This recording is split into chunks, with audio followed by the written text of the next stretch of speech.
As we celebrate the Feast of the Holy Family, it's a blessing for us to have 2 baptisms. It's a great feast day for baptisms. And so we pray through the intercession of the Holy Family that there will be special graces upon Hannah, upon Aiden, and upon their families. You know, holiness begins with the grace of God. And so to have a holy family, it begins with the sacraments. And so on today's feast day, there's kind of 2 elements. The first is that we give honor to the Holy Family as we think about the virtues that they emulated and give us a great example of how to live a life of holiness. But this is also a feast day that we really, really need today, because family life is disintegrating in the society around us. You know, if we think that there's a shortage of vocations to the priesthood, there's a much worse shortage of vocations to marriage. The number of marriages across our country has plummeted. You know, if we look at Logan County, you know, there's some years where we don't have any Catholic weddings in the whole county. And it's usual for us to have 1 or 2. You know, 40 years ago, there were 10 times that number of marriages in this area and across our country. And so the decline is incredible and that's not good for society as a whole. And so a lot of young people are not marrying at all, or they're cohabiting because they don't want the commitment of marriage. And we're also in a situation where we have very few children being born.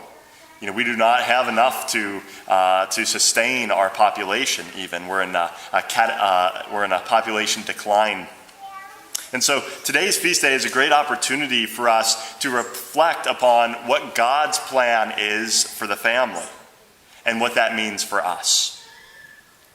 And so there's several things that we can learn from the Holy Family. And the first thing that we can learn, you know, as we look at the Holy Family is the importance of centering our family life on God and upon the church. This right here, what we're doing, the church needs to be the center of our family life. Not sports, not academics, not extracurricular activities. The church needs to be at the center of our family life. You know, all of the life and the goodness within our families, it comes from God. And, you know, that makes sense for a couple of different reasons. But, you know, one of the reasons why that makes sense is we can't build anything that's going to last apart from the God of the universe.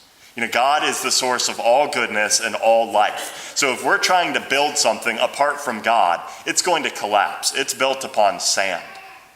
If we want something that's going to last and that's going to flourish, it has to be built upon God. You know, we see in our gospel reading how the Holy Family was obedient to the Jewish laws. They were following the prescriptions of the law exactly. And we also see them dedicating their son, Jesus Christ, to the Lord. And that's an example for our families, that our children need to be dedicated to the Lord, first and foremost.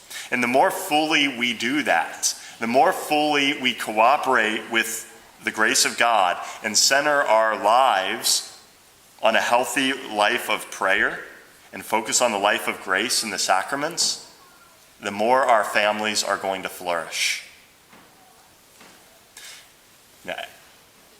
Second thing that we can learn from the Holy Family is the importance of sacrifice. You know, we hear in the gospel that Simeon says to Mary that a sword is going to pierce her heart.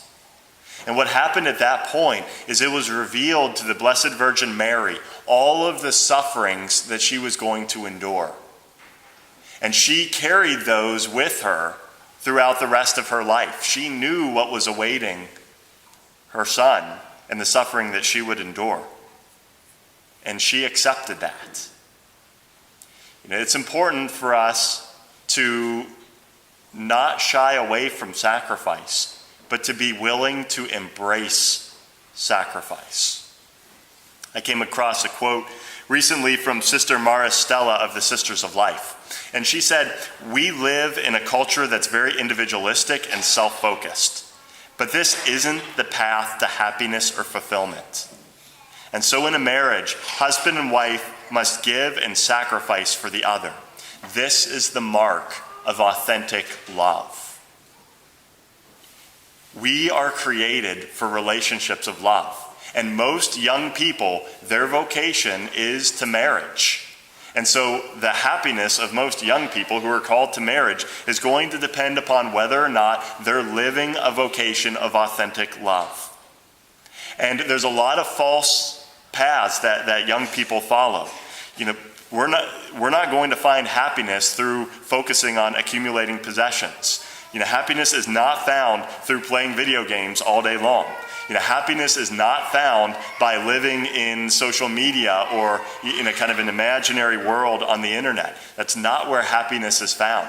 Happiness is found in authentic relationships with other people, and especially the sacrament of marriage. So I encourage young people to look around and look at marriages where the husband and wife have been faithful to each other, and marriages that have flourished.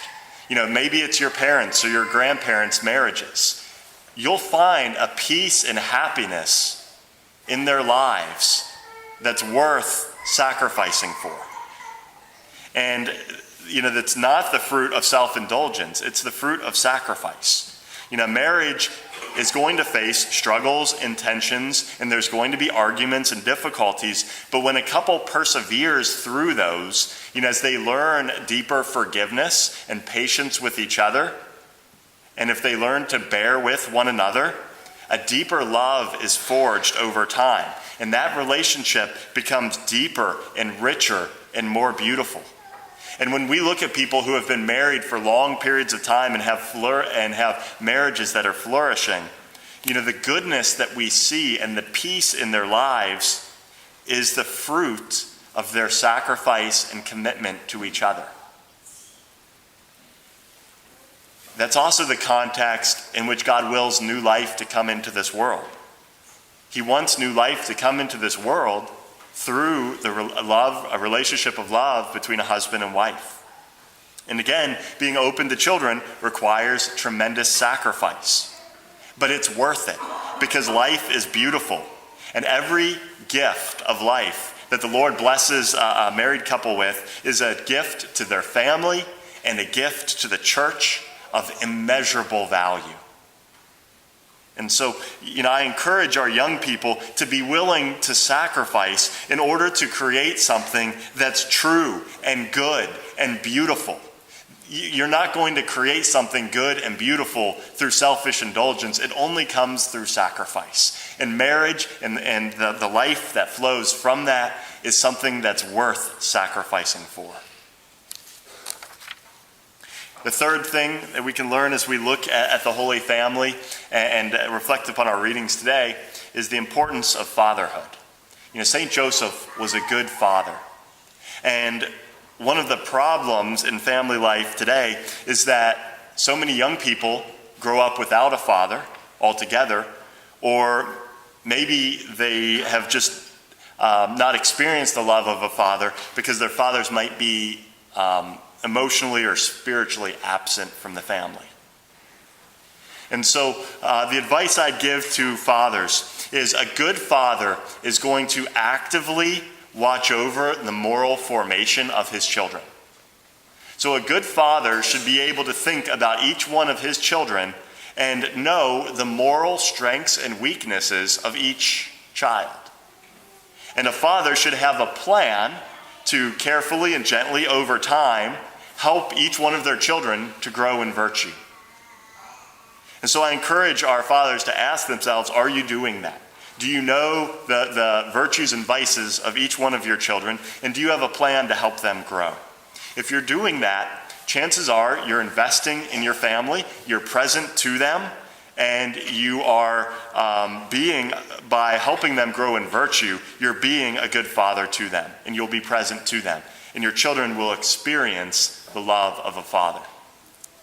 If you're not doing that, today's a great day to start. Don't wait. And even if your children are older, even if they're adults, it might be a little harder to do that. You don't have as much influence, but you can still invest time in your children. You can spend time with them, and you can give them advice and a good example to help them grow in virtue. And so as we celebrate the feast day of the Holy Family, we ask for their intercession. We ask for their prayers that each one of our families may grow and flourish in accordance with God's plan. And we pray for all of our young people that are called to marriage, that they might discern carefully and recognize what marriage is in God's plan, and that they might seek a spouse who is going to help to create an environment of holiness within their families.